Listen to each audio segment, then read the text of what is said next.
Well, I want to go over a few things that actually are just truths that have been truths forever for thousands of years.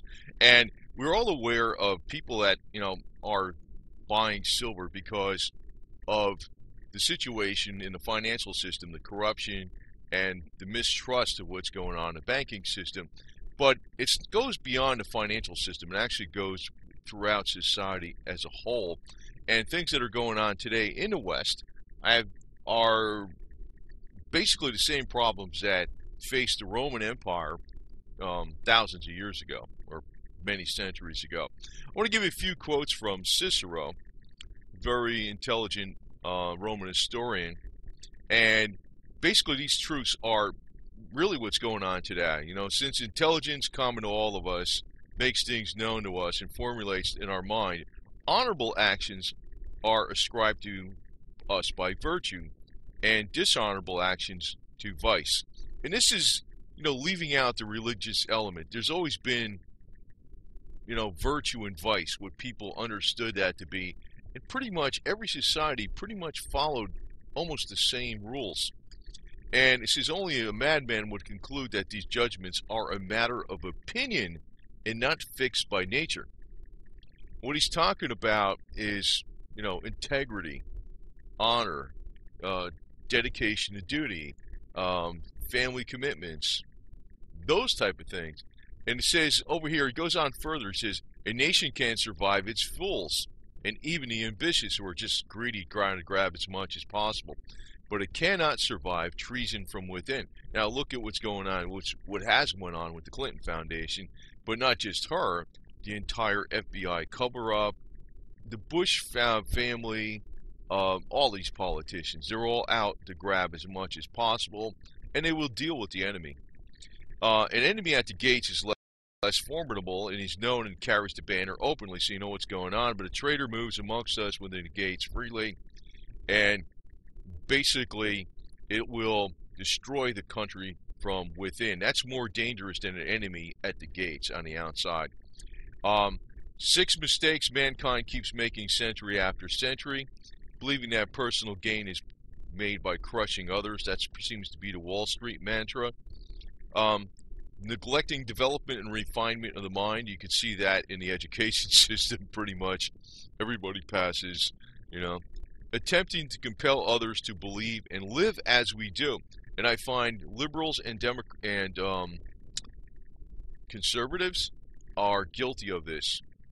It's like I have a very much hands-off policy about, whatever a person wants to do, fine, as long as they're not hurting somebody else, It's pretty much what it is. Now, to get on the situation, this pretty much describes, it's one of those non-commercial photos, whatever you want to call it. Wall Street, money equals freedom. Actually, in Wall Street, this is what I'm from up in that area, and I haven't been up. I've been down south for a pretty long time now, decades. But I'm very familiar with the attitude up there, up north. It's pretty much money equals happiness, money equals freedom, money equals education, because that's how much money I have is how smart I am. How much money I am is how good I am. It's pretty much everything, every virtue that you would think is postulated, maybe not on money, is postulated on money up the further you get into the New York financial sector. That's absolute truth. Now, when I talked about the decay of society, now it's all related to the decay of the money system.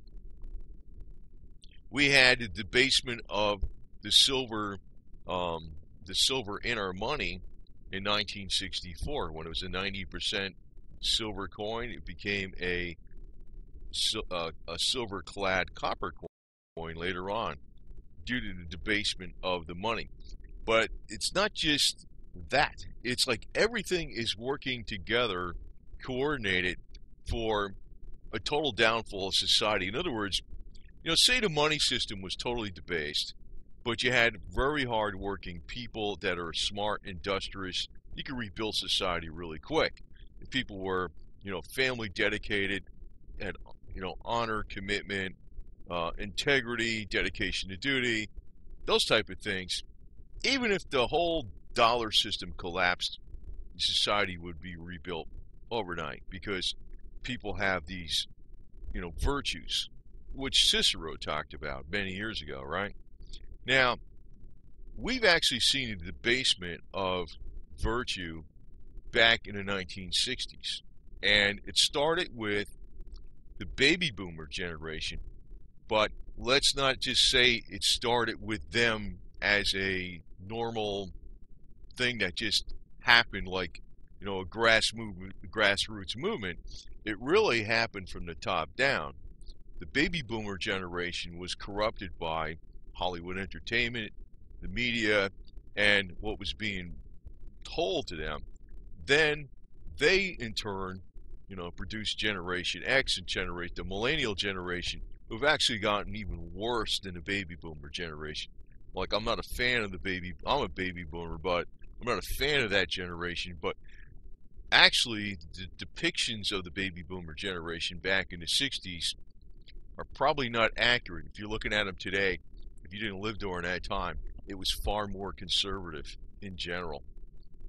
See, the depictions in the media are a certain way because they were pushing the generation away from, the austere, stoic virtues of hard work, industrialness, dedication to duty, family commitments, integrity. Basically, it was like the me. It was the beginning of the me generation, which actually has now blossomed past Generation X into the me generation of the millennials. And this is actually the actual basis for all corruption and corruption of our currency and our financial system. Greed and corruption go together.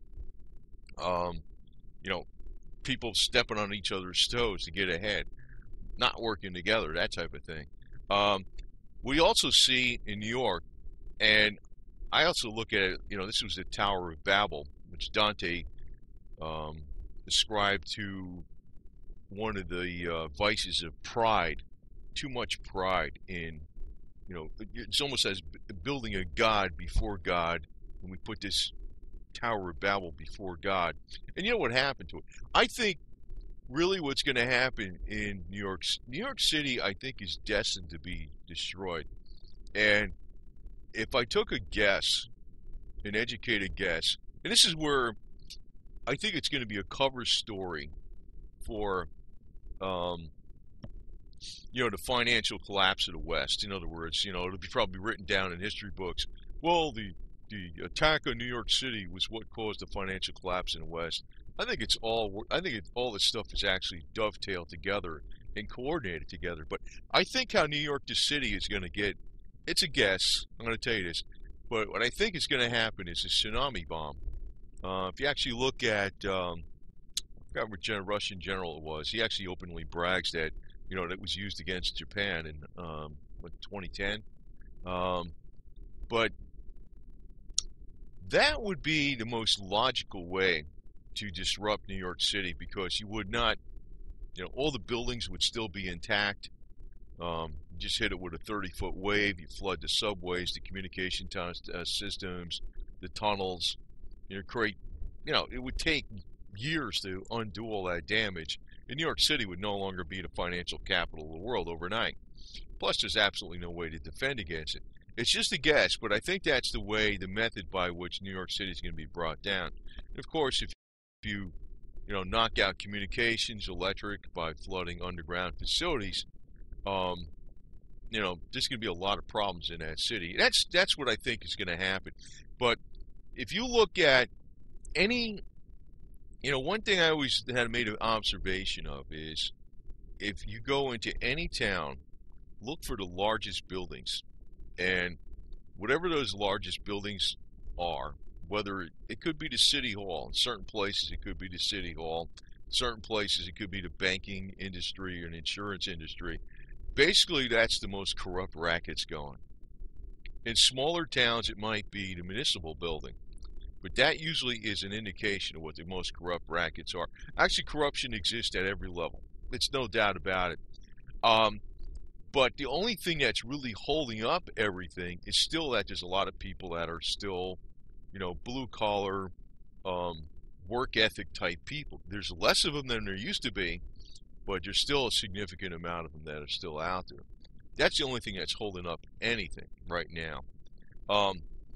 But overall, if you look at the work ethic compared to, say, 1960 to 2018, you're talking about, 58 years difference. It's astronomically different. People today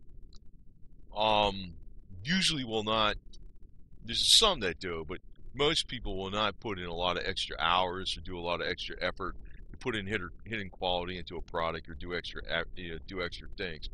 Now, I want to also say that I don't want to be too critical of America because, I don't want to be too critical of Vladimir Putin here either, but corruption exists in America as it exists in Russia, as it exists in the UK, as it exists in Singapore, as it exists in China, as it exists in Africa, as it exists in Saudi Arabia, as it exists in Japan or China, whatever. It's all over.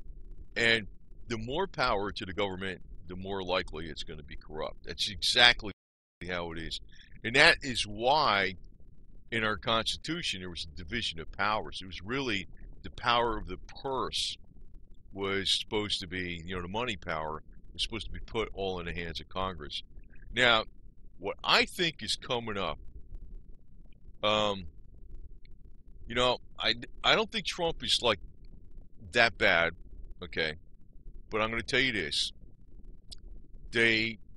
I think he's probably, there's only so much this guy can do. I figured that out from day one. I know some people are extremely disappointed in him, but I realize, they kind of got him over a barrel. But still, he's doing a lot to, knock out some of the worst people in government and some of the worst corruption, because some of the most morally depraved people are, the pedophile sex stings that Trump is actually going after those people, which to me, if you're into that, pretty much anything goes. That's why if Hillary Clinton was in office, we would have already been in World War III, for crying out loud. But, that's one way the Trump swamp is going to get drained real quick. But what I think is going to happen is before the 2020 election, we're going to have a major downturn in the stock market. And we're going to also see more upticks in the oil prices because of, tensions going on with Syria and in the Middle East, over the natural gas pipeline that Syria is not going to put through there because Russia doesn't want it through there, because Russia would cause Qatar to undersell Russian oil to Europe. But if we have higher gasoline prices, that means we're going to have higher food prices, and we also have a major reset in the stock markets, which is actually well overdue. You're going to see a lot of capital disappear, and this is going to cause Trump not to be elected in 2020. I don't think Trump is the best thing to ever, but obviously I know the criticisms of him, and I know and I agree. I knew he wasn't going to be Santa Claus, the Tooth Fairy, and all that kind of crap rolled into one like he was talking about on the campaign trail. But I realized that, what are you going to do? He's doing, if he actually is getting at some of the worst corrupt people going, and he's only one guy.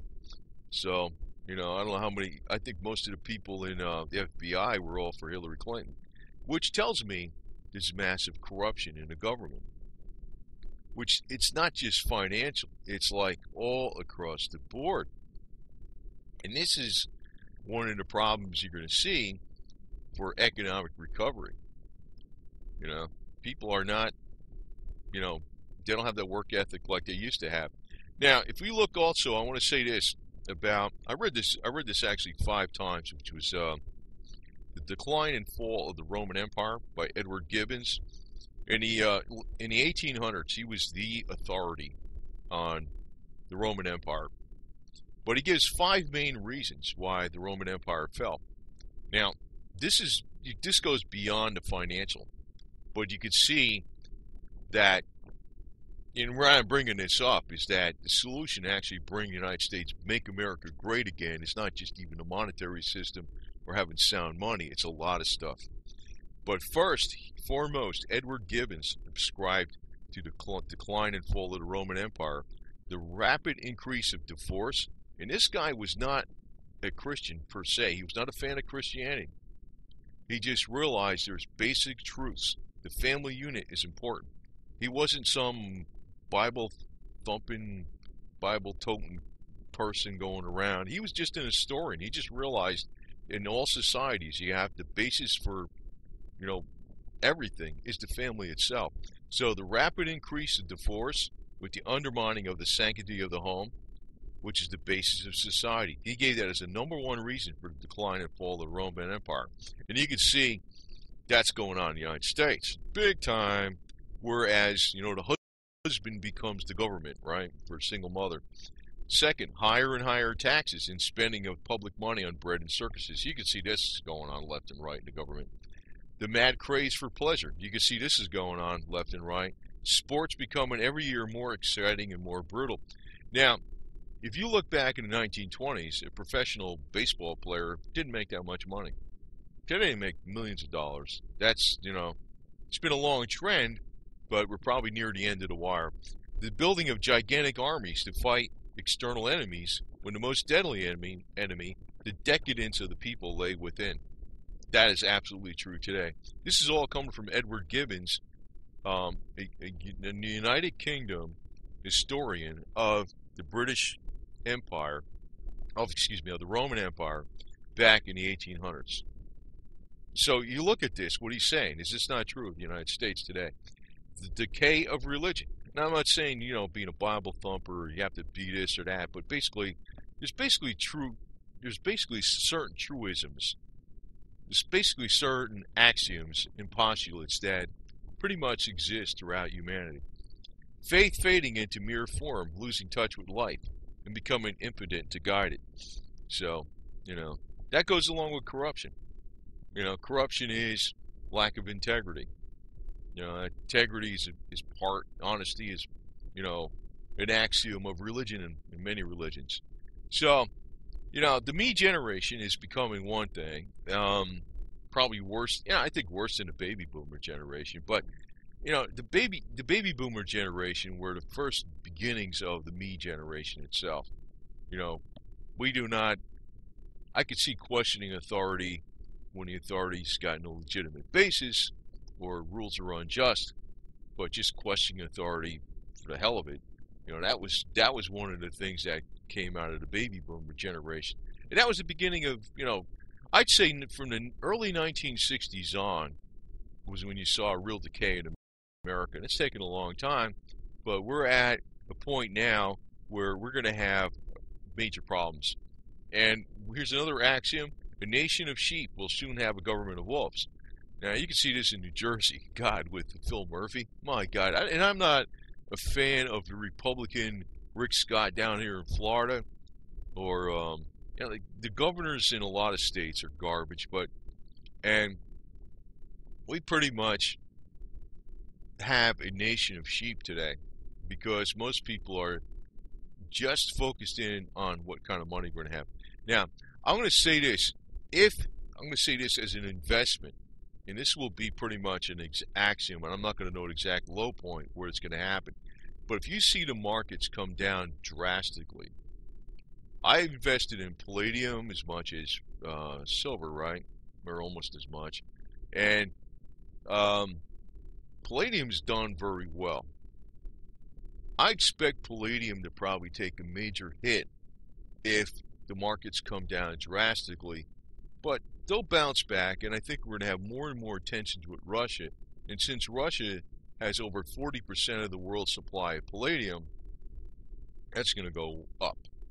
I also think platinum's going to go up because of problems in South Africa and with problems with Russia.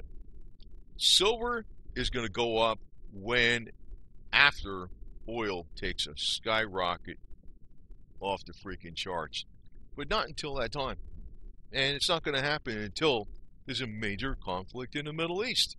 That's the main thing. I don't know when that's going to happen, but it seems like we would have already had this major conflict in the Middle East if Hillary Clinton was the president.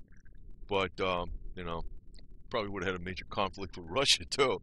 But, I think the same scenario is still unfolding. It's just a lot slower, and it's Trump's slowing it down. But I don't think Trump's going to get elected in 2020. I might be wrong about that, and I think that's going to be because of higher gas prices, higher food prices, not just due to tensions in the Middle East causing higher gas prices, which food is also a very energy-intensive, product, but also due to the mini ice age and the colder climate and shorter growing season that's going on globally. But and also because the markets are going to get. I think they're going to pull the rug out from underneath the markets and just to make Trump lose in 2020. And that's when you're going to see things really unwind fast. Just as Phil Murphy is unwinding things very quickly in New Jersey as far as, your gun rights. Chris Christie used to veto all those bills, right? Now you got the next guy in here. He's taking every bill that Chris Christie vetoed, and he's signing them and adding to it.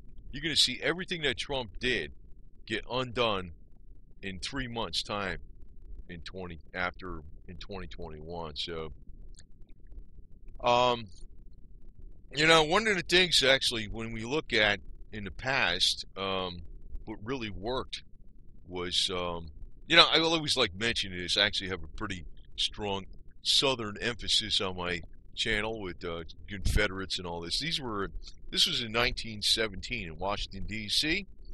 These were actual General Forrest cavalry members in Washington, D.C. in 1917. They were all at least in their 70s or their 80s who fought in a war between the states.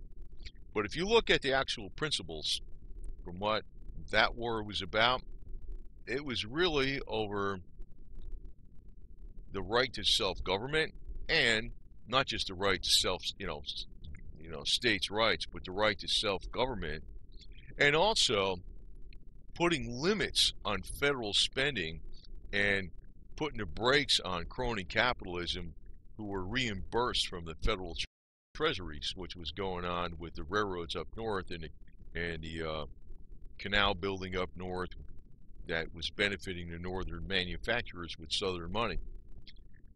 If the Confederate Constitution was put in place today, there'd be, when Trump signed this omnibus bill, there would have been no omnibus bills allowed. Trump would have been able to line item veto anything he wanted from any other bill, and all bills that were appropriating money from the U.S. Treasury had to have specific in the title exactly what they were for, and to increase spending required 2/3 of both the House of Representatives and the Senate to increase spending, not a mere majority. So, see, what I see is what's coming up today. That was the Confederacy. That's what they were fighting for. But what I see is coming up today, the United States is definitely going to collapse because of the national debt, over $21 trillion. And that in itself is not necessarily the major problem. The major problem is the lack of work ethics, decadence, the lack of integrity. There's a lot of corruption now, and people are not going to be able to rebuild because they lack that, I'm going to go ahead and work really hard despite not getting the rewards right now.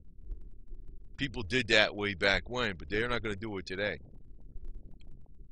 Now, if we fast forward today, this would probably be the cavalry of today. Everybody would just jump on a motorcycle with a sidecar, skip the horses, but just to say, it's a little side note here, but, everything is changed today. Everything is so far radically different that it's tough to make comparisons. But then again, some of the things that have been axioms throughout the centuries are still true today. It's like, whatever is an honorable action and whatever is a dishonorable action, which is vice, are the same things today as they were 2,000 years ago. And to say that that's a matter of opinion and not fixed by nature is ludicrous. That was one of the, I'm kind of like saying a quote from Cicero in a different way. And also, we got so many politicians today that are in there for not just making money off of the system or through corporations in America or through lobbyists in America, but they will make money through contributions from foreign nations. You know, the Clinton Foundation's been, well known for this. Still nothing's happened to them, which is amazing. I don't know. I think something's going to happen to them because of the people that gave them money are pissed off at them, because they didn't get a return on their investment. That's what's probably going to happen to them. But still, that's the biggest problem. We got so many politicians today that are just traitors and turncoats. They don't care about nothing. And I don't really think they're that smart, because if you look back even during the Roman times, how some of the mighty have fallen, it's probably going to happen the same way in the United States. Don't think they got everything figured out. They don't. So, anyway, just want to conclude that, the big thing with silver as being a good investment is that it's been tradable. If it's not money, it's been a highly recognized tradable commodity for thousands of years. Then on top of it, though, what I always liked and I always emphasize is that it has medicinal value. It's got antimicrobial value. It can help, take microbes out of water. It can help heal the body. It can help the body generate more stem cells. That was proven with Dr. Robert Otto Becker, that ionic silver, solutions of ionic silver, help the body produce stem cells in the required in the amounts needed, which helps wound healing, whereby there's much less or no scar tissue. So, but if you look at what's going on today in the United States, it's the same thing that happened in ancient Rome. And also what happened in ancient Rome, they debased the currency. That was the beginning of the end, too. But as far as when silver's going to go up, it's going to be when there's a major, major conflict in the Middle East. That's what will happen. When we had a spike in silver last time, it was a good spike. It was because of Libya, and that was like only 1 or 2% of the oil. But when it took that off the market, the oil went way up, and guess what happened? It puts pressure on gold, and then silver takes off. But if the markets come down a lot, you're going to see palladium come down a lot, and that might be a good buying opportunity at that time. I don't know if it is right now. I mean, if you got it now, over a long period of time, it's probably going to go up a lot higher, but you're probably going to see a buying opportunity in palladium when the markets come down.